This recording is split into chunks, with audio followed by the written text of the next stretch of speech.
Good morning. Good morning. Will you bow with me for a prayer?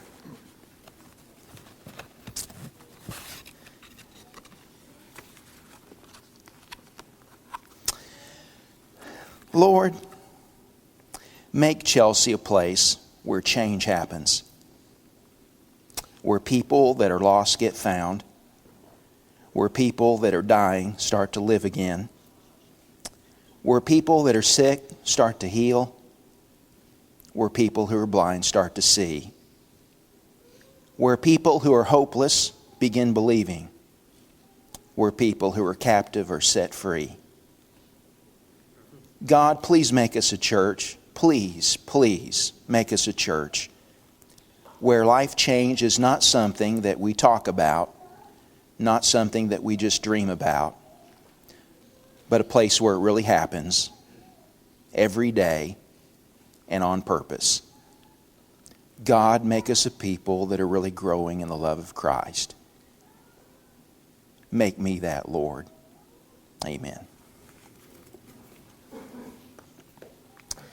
I think God's answering that prayer among us.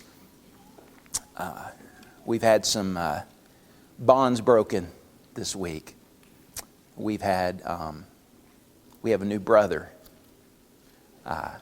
who's got the biggest smile among us, and we all love that about him. We've seen a courageous faith this week in our brother Curtis and our brother Brandon. And God has opened doors for us to take our little bit and to participate in His big purpose. And isn't that great? And He just fills us up all the time as a people, and He gives us so much grace that we have so much to give and so much to share. And that makes us a very accountable, very responsible people. And isn't that grand? I mean, isn't it great that we as a people are allowed to participate in God's purposes? And there is nothing that's more exhilarating, more fulfilling than to be able to share in the work that He's doing.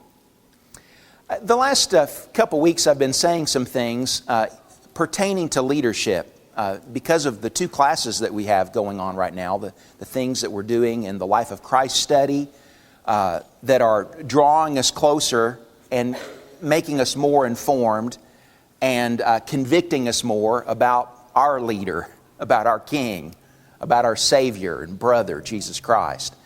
And we've been studying about godly influence in our class on this side, and which is what real leadership is. It's being a godly influencer.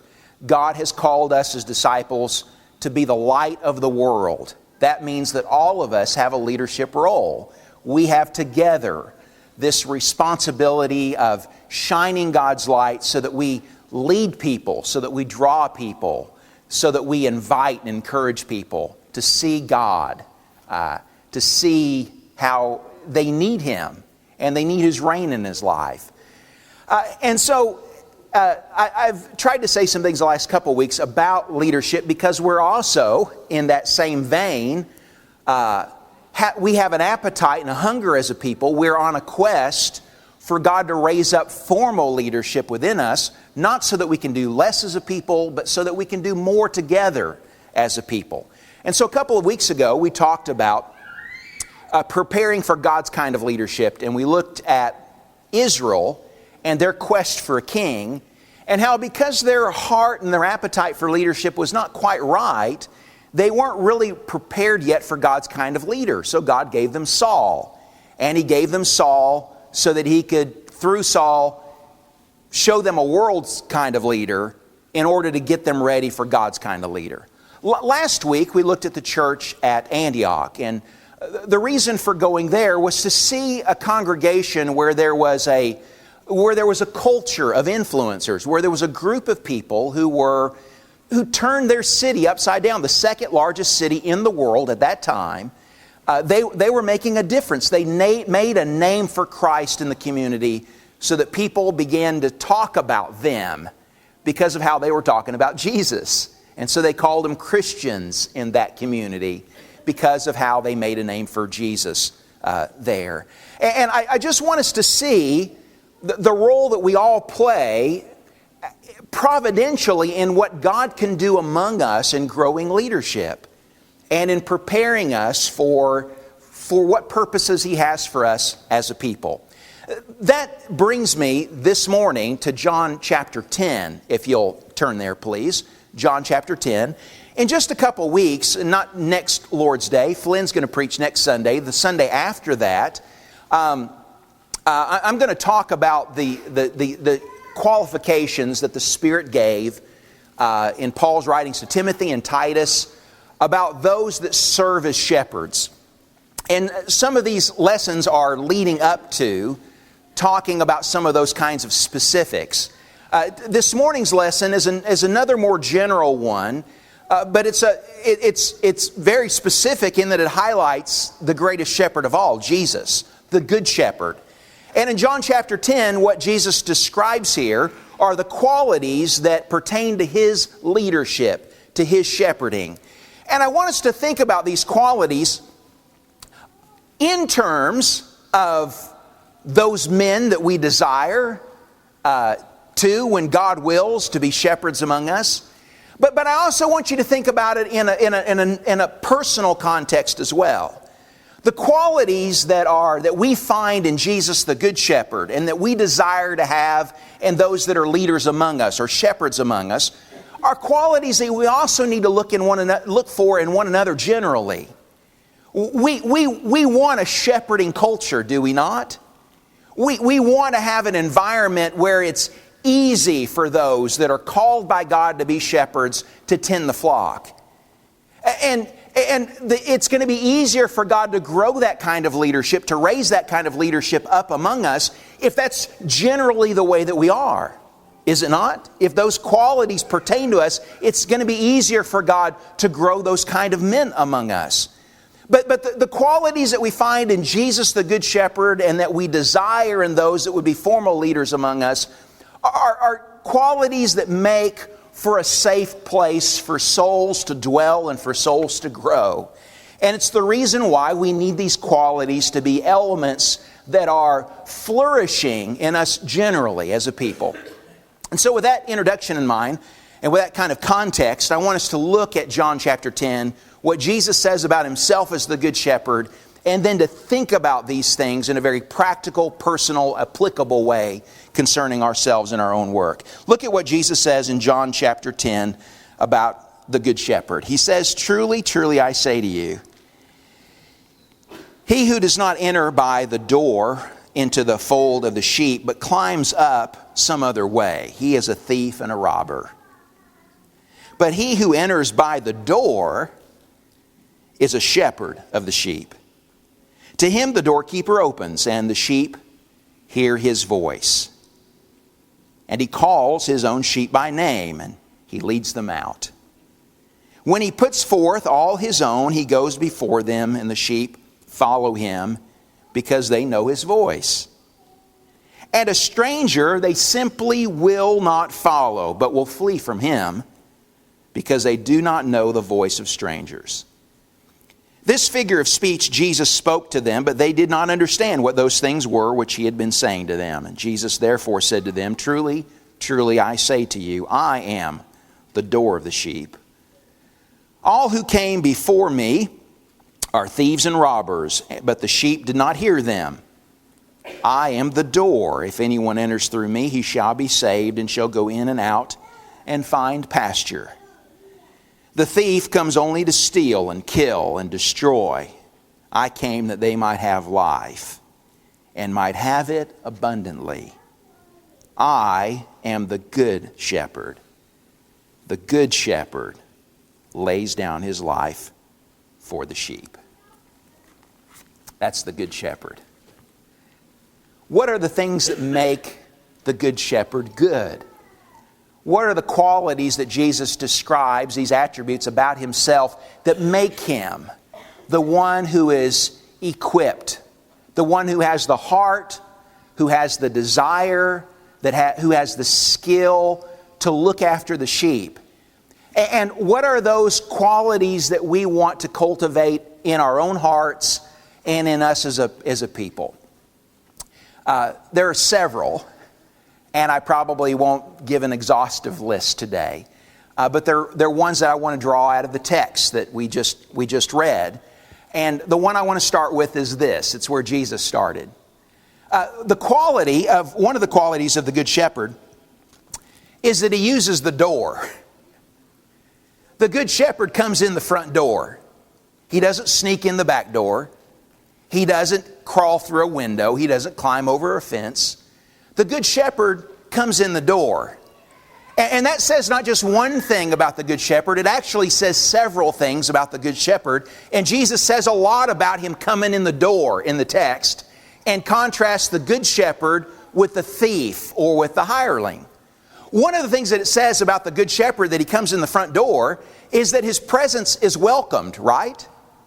I mean, he's not a threat. There's nothing for the sheep to fear. There's no concern about, there's no alarm that's created by his presence. He can come in from the front door because he's welcomed in the fold. He's welcomed in the flock. And Jesus, He is that kind of presence, is He not? I mean, He was a welcome presence into the world. He came into the world and there was singing and there was rejoicing with the angels and with people who really saw, who really understood what was going on and why He came. He's a welcome presence because when He comes, just as John talked about in our study this morning, He brings something that makes things better. He brings value. He adds value to people. He makes things better for everyone that will let Him make a difference in their life. And so one of the qualities of the Good Shepherd is that He uses the door because He is a welcome presence among the people. Now, we want that, do we not, with those that would serve as elders, as bishops, as shepherds among us? I mean, you want leaders who you're glad to come see them knock on your door, right? You welcome them into your life. They're not a threat to you. You know that they're going to bring help. You know that they're going to bring care. You know that they're going to make things better by being with them. Now, if we want that from our leadership, and if we want that from the Lord and from His leadership, and if He always brings that, can you see that I need to think about myself in that way? Do I use the front door? Is there any reason for me to go around back? I mean, is my presence in people's life, does it bring value to them so that when they see me coming, they're glad to see me? I'm welcomed into their life. Think about that yourself and what you bring to us as a people, because I need to be thinking about my life in that way. Are people glad to see me? Am I a welcome presence in their life? Do I add something to people when I'm with them, when I'm around them? Now, please don't make the mistake of thinking about that in some kind of way that devalues the gifts that God gave you as a person, or that devalues your role because you're a man, or because you're a woman, or because you're young, or because you're old. All of us have gifts that God has given us. And adding value to people is not something that just some of us can do and some of us can't do. It's a choice. I decide whether I am going to be a good influence in your life or whether I'm going to be a bad influence, whether I'm going to add to you or to subtract from you. And so I've got to think about my life in that way. I have a choice about what I bring to us as a people. And whether I want to make a difference for good or not make a difference from good. And I tell you, if you're making a difference for good, however small you think it is not small. It is a big deal when you choose to be good and to do good and to think good and to say good. And so don't dismiss the value in any of that. It all contributes to making a healthy flock, to making a healthy fold. And so we use the door because we have confidence that we're going to add value to people, that our presence is going to be welcomed. A second thing that it says that the Good Shepherd uses the door is that He's got no reason to sneak around. He's got nothing to hide. He's got nothing to fear. And so he comes in the door because all is well. Things are clean. He is who he says he is. He is who he's given the appearance of being. And so there's no shame to walk in the light, because the light is good, and the light is going to show his character and his qualities and what he's all about. And so one of the things that it says about the Good Shepherd, that he uses the front door, is that he's got nothing to hide, that things are clean in his life. And so he's not sneaking in the window, he's not coming in the back door because he's got nothing to hide. And that is true of Jesus, right? I mean, he's got nothing to hide. And he is who he says he is. He is real. He is as good as he looks. He is as good as he acts. He is as good as he talks. He is through and through genuine. And he's called us to be that kind of people. To be people who are genuine people. To be people who what you see is what you get. What I dress up and appear to be today, I'm going to be tomorrow. I'm going to be the same guy when I walk in the door tomorrow at the office. Or the same guy when I'm working next to you in the shop. Or the same guy when you see me out in the front yard or in the backyard or in the neighborhood or at the Walmart. I'm going to be the same guy. I'm not going to be any different. And being the same guy, it's a good guy on the go, as Flynn says. I mean, we got to be that, right? Because we're always on the go. And so we got to be good guys. We got to be good people. And when you're a good person, you can use the front door. Another part of that, for us as a people, is that we need to be a people where folks can come in the front door when they need to. I mean, where we can come in the front door and you can say, you know, I've been using the back door. I've been crawling in the window, and I don't want to do that anymore. I want to bring my life into the light, and I want to use the door. And I think we're building that kind of place here. But it takes a lot of work to keep that, because it becomes awfully easy for me to get something in my life that kind of gets out of sorts, and you know what? You don't want to see the bad stuff in my life, right? I mean, and so you don't want to see it, and I don't want to show it to you. And then if we all are doing that, if we've all got stuff that we don't want to see and we don't want to show, and I don't want to see and I don't want to know, then you end up having lives that are all just veneer, and we don't really deal with the things that we need and that we want to change so that God can be glorified in us more, so that He can be magnified more. And so we want to keep an open front door policy where we can come and fix the things that need fixing, and know that we're going to be welcomed, to know that we're going to be encouraged, know that we're going to be received, because we have an environment where we don't have anything to hide. Right? Something else that's said about the Good Shepherd coming in the front door is that he invites accountability by doing that. Look, if you would, at verses 1 and 2 together is where he talks about coming in the door. Truly I say to you, he who does not enter by the door into the fold of the sheep, but climbs up some other way, he's a thief and a robber. But he who enters by the door, he's the shepherd of the sheep. To him, the doorkeeper opens. I just want you to think about coming to a door. What do we do when we come to a door and it's closed? We knock, right? We ring the doorbell. Somebody comes to see who it is. They look out the blind, or they look through the peephole, or they crack the door and they look to see who's there, or they listen for a voice.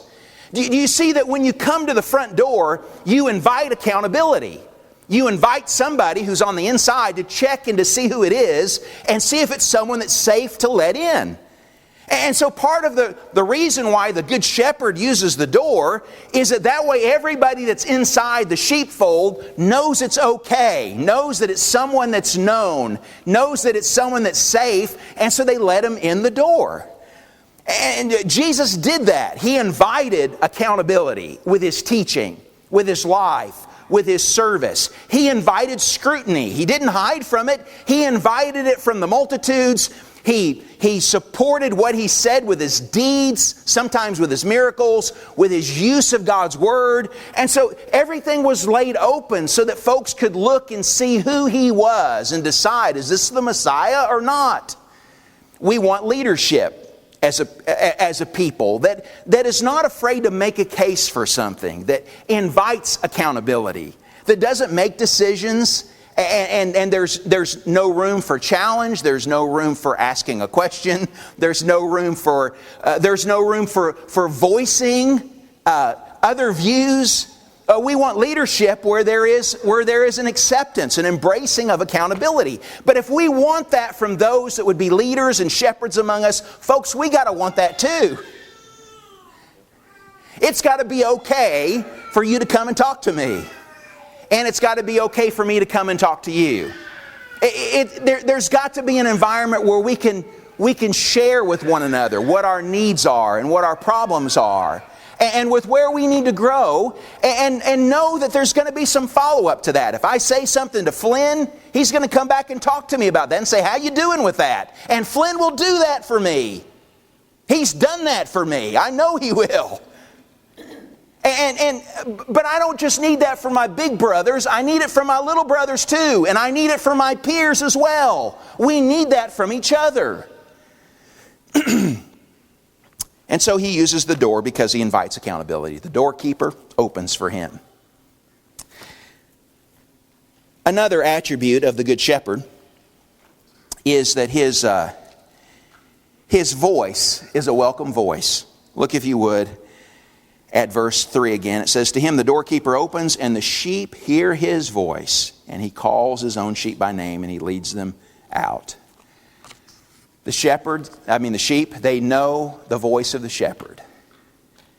They can pick his voice out from all the other shepherds' voices, all the other voices, all the clamor, all the noise that goes on in the sheepfold. They hear the shepherd and they come a-running because they know that there's going to be good pasture and there's going to be good water and that the shepherd is going to lead them to good places. They know his voice, and so they listen for that. Communication is just... a community does not exist without communication. Even the words are in common. Communication means commonality. Communication is how you build community. Communication is how you build relationship. And it's not just a one-way thing of speaking, it's also the other aspect of listening. And so there is, between the good shepherd and his sheep, there is communion, there is communication, there is a sharing, a fellowship that goes on that means that the sheep, they have their ear bent to the shepherd because they know that what he says is wise and that what he brings them and what he does is good and that where he leads them, they want to go. They know all of that about the good shepherd. We want that in our leaders. We want them to have... We want them to have our confidence so they go where they lead us, and we can trust their words, and we know that they'll honor their commitments, where we will hear their voice and respect it because we see that their word is trustworthy. If that's going to be something that we expect from our leadership, that needs to be a part of us as a culture. That needs to be part of us as a group. Do people welcome your words? I mean, are they glad to hear your voice? And you see, the way a leader has a voice that people want to hear, I mean, that all depends, does it not, on the kinds of things that the leader communicates. If he says things that are encouraging, if he says things that are meaningful, if he says hard things, but you know the hard things are said in love, if he offers correction and you know the correction has credibility behind it, then you welcome, don't you, the words that are spoken? Now, how are your words? Are they welcomed? And if not, can you work on that? I mean, maybe you need to say some things a little softer. Maybe you need to say it a little sweeter. Maybe you need to add a little honey to your admonitions. Maybe there needs to be some care about when you say it. Maybe there needs to be some care for how you say it. Maybe if all I ever bring to a conversation is bad news, do you see that? My community gets pretty small because there aren't a lot of folks that just like to hear the bad news all the time. If all I bring is criticism, then do you see that impacts? Pretty soon that too gets to be a short list of folks that want to hear just the complaints. And so there needs to be wisdom. I'm not saying that we don't do those things. I'm just saying that there needs to be the practice of wisdom in how we use our voice and in what we say. And the more that we do that as a people, the better we make it for everyone to bring their voice and to say things that edify, to say things that build up, to say things that are in keeping with God's wisdom and God's will. I want you to see further concerning the Good Shepherd that He knows the sheep. Look, if you would, at verse 3 again, when it says that He calls His own sheep by name and He leads them out. If I were to go and see a flock of sheep, they'd all look the same to me. I mean, I might know the difference between the small ones and the big ones. Or I might see the difference between one that's got a little, something, maybe got dirty or something. But the shepherd looks at the sheep and he doesn't just see a bunch of sheep. He knows the sheep. He knows them by name. Which says that he can pick out their outstanding features. I mean, he knows the things that are unique about each one. He knows their identifying features. That's the reason he can call them by name, because he knows them intimately. We want shepherds, don't we, that know us. If I can't relate to a shepherd, am I going to talk to him when I need to talk to him? Am I going to welcome his admonition? I mean, he needs to know me. But if I have that expectation of a shepherd to know me, folks, I got to know you. I mean, we got to know each other. We need to know the things that are our outstanding features, about the things that are one another's strengths, about the things that are one another's weaknesses, about the things that are one another's needs, about the things that go on in one another's families and in one another's lives. We need to share one another's joys and sorrows and triumphs. That is a lot of work. And the more we grow as a people, the more work that becomes. And so it's something that we do have to work at as a people. Now, I just want to invite you to work on that a little bit yourself. Would you work on that? Would you work on getting to know the sheep that are part of our fold better? The more that we all give something to that. If it's all on you, that's hard. But if we're all in that together, it's not so hard, is it? If we're all working at that? And so the sheep, he knows the sheep, and we need to know each other. The Good Shepherd and his relationship with the sheep just makes the journey easy. Look at verse 4. When he puts forth all his own, he goes before them, and the sheep follow him because they know his voice. He can lead them, and they can go. They can go out and they can come in. And what makes the journey easy is because he's a good shepherd. And because there's a relationship with the sheep. Because there's trust. They trust him and he knows them. And so it just makes it makes getting from point A to point B easy, because everyone's on the journey together. And that's not only should be true of the Good Shepherd, it should be true of those that are formal shepherds. And it needs to be true of us as a people. The more there is trust among us, the more there is a shepherding environment or a shepherding culture, it just makes the trip easy. Because everyone's on the same page. Everyone sees the journey together. Everyone trusts each other, knows each other. And so it makes the journey easy. Verse 5 says, "And a stranger they simply will not follow, but will flee from him, because they do not know the voice of a stranger." When you have a shepherd in your midst, and when there is this kind of environment that we're talking about, then we are safe from the enemy. We're safe from the enemy, because the sheep won't listen to the voice of a stranger. There is no danger of strangers, because they know the voice of the shepherd and they will listen only for him. The more that we have an environment as a people where we are growing, where we're connected, where we are looking out for one another's needs, the less danger there is of strangers. The more protected we are, the more safe souls are, the more at rest we can be as a people. We don't stop being vigilant, but because we are vigilant, it makes it a safe place. We are safe from the enemy because we're looking out for one another. Finally, could I say in verse 11, when Jesus caps off all that he says about himself as the good shepherd, he says, I am the good shepherd. The good shepherd lays down his life for the sheep. That's the difference between the shepherd and the hireling, is that when the wolf comes or when danger threatens, then he's off behind the tree or he's behind the rock or he's on the run because he doesn't value the sheep. But the good shepherd, he'll die for any one of them. He'll die for the whole lot of them.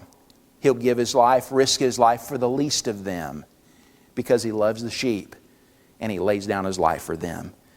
We want shepherds, don't we, who are not burdened by service, who are not inconvenienced by the call of leadership, who are not troubled because of the sacrifice that's required to serve in a role where you're looking out for the welfare, for the spiritual welfare of others. There is responsibility, there are burdens that are a part of that, but they lay their lives down because they really value sheep. And we need that same kind of spirit, that same kind of care and that same kind of love for each other. Not when the big sacrifice is called for. Do you see? There is the daily opportunity for us to lay down our lives for each other. And if we don't do it in the small stuff, we won't do it when the big stuff comes up. There are so many opportunities or open doors for me to give some of myself, for me to give some of my time, for me to give some of my enthusiasm, for me to give some of my energy, for me to take some part of my day or part of my life and offer it up to God as a sacrifice, in some kind of service for others. And the more that we build that habit in our lives individually, the more it becomes part of us as a people. So that there is this practice or this habit of laying down our lives for each other, of showing that kind of preference that means that God is growing among us a people who really do share the love of Christ because we have the heart of the Savior. We love and care the way that He does for people. We show others the same kind of grace that He's shown us. So those are the elements of the Good Shepherd. And those are the elements of how we build a shepherding culture that makes it easier for Jesus to tend us and makes it easier for Him to grow among us, those that can shepherd the flock and give Him more glory because of who we are and what we're becoming as a people. I hope that helps a little bit for us to think about where we're going as a people and what we can do in our own personal lives to contribute to that. Do you need a shepherd this morning? Are you a sheep that needs to come home? If we can help with whatever change you're trying to make in your life that is a good change for God, we would welcome that opportunity and we would give you our best in way of energy and prayer or whatever we need to do to help with that today. Won't you come as we stand and as we sing?